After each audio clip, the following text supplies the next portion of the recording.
ಹೊಸ ಆಧಾರ್ ಕಾರ್ಡ್ಗಳನ್ನು ಪರಿಚಯಿಸಲಿರುವ ಸರ್ಕಾರ.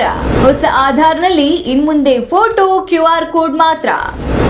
ನಮ್ಮ ದೇಶದಲ್ಲಿ ಆಧಾರ್ ಕಾರ್ಡ್ ಅನ್ನುವಂಥದ್ದು ಪ್ರತಿಯೊಂದು ಕಾರ್ಯಚಟುವಟಿಕೆಗಳಿಗೂ ಕೂಡ ಪ್ರಮುಖ ಆಗಿರುತ್ತೆ. ಯಾಕಂದ್ರೆ ಆಧಾರ್ ಗುರುತಿನ ಚೀಟಿ ಪ್ರತಿಯೊಂದು ವಿಷಯಕ್ಕೂ ಕೂಡ ಮುಖ್ಯ ಅನ್ನುವಂಥದ್ದು ವಿಚಾರ ಗೊತ್ತೇ ಇದೆ. ಆದ್ರೆ ಇದೀಗ ಆಧಾರ್ ಬದಲಾವಣೆ ತರುವ ಮಹತ್ವದ ಹೆಜ್ಜೆಯನ್ನ ಸರ್ಕಾರ ಮುಂದಿಟ್ಟಿದೆ.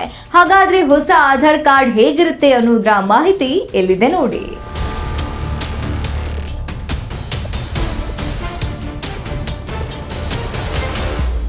ಭಾರತೀಯ ವಿಶಿಷ್ಟ ಗುರುತಿನ ಪ್ರಾಧಿಕಾರ ಅಂದ್ರೆ UIDAI ಹೊಸ ಆಧಾರ್ ಕಾರ್ಡ್ಗಳನ್ನ ಪರಿಚಯಿಸಲಿದೆ. ಹೌದು, ಹೊಸ ಪ್ರಸ್ತಾವನೆಯಡಿಯಲ್ಲಿ ಆಧಾರ್ ಕಾರ್ಡ್ಗಳು ಕಾರ್ಡ್ದಾರರ ಫೋಟೋ ಮತ್ತು QR ಕೋಡ್ ಅನ್ನ ಮಾತ್ರ ಪ್ರದರ್ಶಿಸುತ್ತವೆ. ಆದ್ರೆ ಹೆಸರು, ವಿಳಾಸ ಮತ್ತು ಆಧಾರ್ ಸಂಖ್ಯೆಯನ್ನ ಕಾಣುವುದಿಲ್ಲ. ಆಧಾರ್ ಕಾರ್ಡ್ಗಳ ಸುರಕ್ಷತೆಯನ್ನ ಹೆಚ್ಚಿಸಲು ಭಾರತ ಸರ್ಕಾರ ಮಹತ್ವದ ಬದಲಾವಣೆಯನ್ನ ಯೋಜಿಸಿದೆ. ವೈಯಕ್ತಿಕ ಮಾಹಿತಿಯ ದುರುಪಯೋಗವನ್ನು ತಡೆಗಟ್ಟಲು ಮತ್ತು ಆಫ್ಲೈನ್ ಪರಿಶೀಲನೆಯನ್ನ ನಿರುತ್ಸಾಹಗೊಳಿಸಲು ಭಾರತೀಯ ವಿಶಿಷ್ಟ ಗುರುತಿನ ಪ್ರಾಧಿಕಾರ ಅಂದ್ರೆ UIDAI ಈ ಬದಲಾವಣೆಯನ್ನ ಪರಿಗಣಿಸ್ತಾ ಇದೆ ಅಂತ ವರದಿಯಾಗಿದೆ. ಆಧಾರ್ ಸಮ್ಮೇಳನದಲ್ಲಿ UIDAIನ CEO ಆಗಿರುವಂತಹ ಭವೇಶ್ ಕುಮಾರ್ ಅವರು ಡಿಸೆಂಬರ್ 2025ರಲ್ಲಿ ಈ ನಿಯಮವನ್ನ ಪರಿಚಯಿಸುವ ಗುರಿಯನ್ನ ಹೊಂದಿದ್ದಾರೆ ಅಂತ ಘೋಷಿಸಿದ್ದಾರೆ. ಹೊಸ ಆಧಾರ್ ಕಾರ್ಡ್ ಹೇಗಿರುತ್ತೆ ಅನ್ನೋದನ್ನ ನೋಡುವುದಾದ್ರೆ ಕೇವಲ ಒಂದು ಫೋಟೋ ಮತ್ತು QR ಕೋಡ್ ಹೊಂದಿರುವ ಈ ಹೊಸ ಕಾರ್ಡ್ಗಳು ಎಲ್ಲಾ ಅಗತ್ಯ ಮಾಹಿತಿಯನ್ನ ಸುರಕ್ಷಿತವಾಗಿ ಸಂಗ್ರಹಿಸುತ್ತವೆ.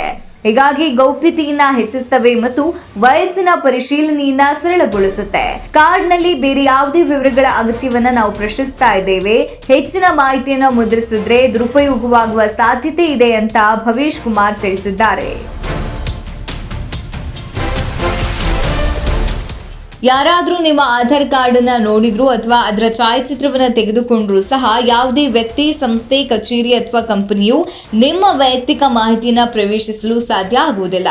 ವಿಶೇಷವಾಗಿ ಹೋಟೆಲ್ಗಳು, ಟೆಲಿಕಾಂ ಸಿಮ್ ಮಾರಾಟಗಾರರು, ಸಮ್ಮೇಳನ ಅಥವಾ ಸೆಮಿನಾರ್ ಆಯೋಜಕರು ಇನ್ನು ಮುಂದೆ ನಿಮ್ಮ ಆಧಾರ್ನ ಛಾಯಾಚಿತ್ರಗಳನ್ನು ದುರುಪಯೋಗಪಡಿಸಿಕೊಳ್ಳಲು ಸಾಧ್ಯ ಆಗುವುದಿಲ್ಲ.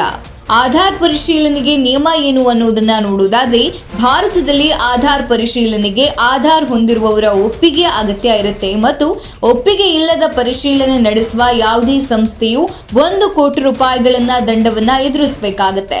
ಒಪ್ಪಿಗೆಯನ್ನ ಬಯೋಮೆಟ್ರಿಕ್ ಅಥವಾ ಎಲೆಕ್ಟ್ರಾನಿಕ್ ರೂಪದಲ್ಲಿ ನೀಡಬೇಕು. ಉದಾಹರಣೆಗೆ OTP, ಫಿಂಗರ್ ಪ್ರಿಂಟ್ ಅಥವಾ ಐರಿಸ್ ಸ್ಕ್ಯಾನ್ ಮೂಲಕ ಮಾತ್ರ ನೀಡಬೇಕಾಗುತ್ತೆ. ಇಲ್ಲಾದ್ರೆ ದಂಡ ಖಚಿತ.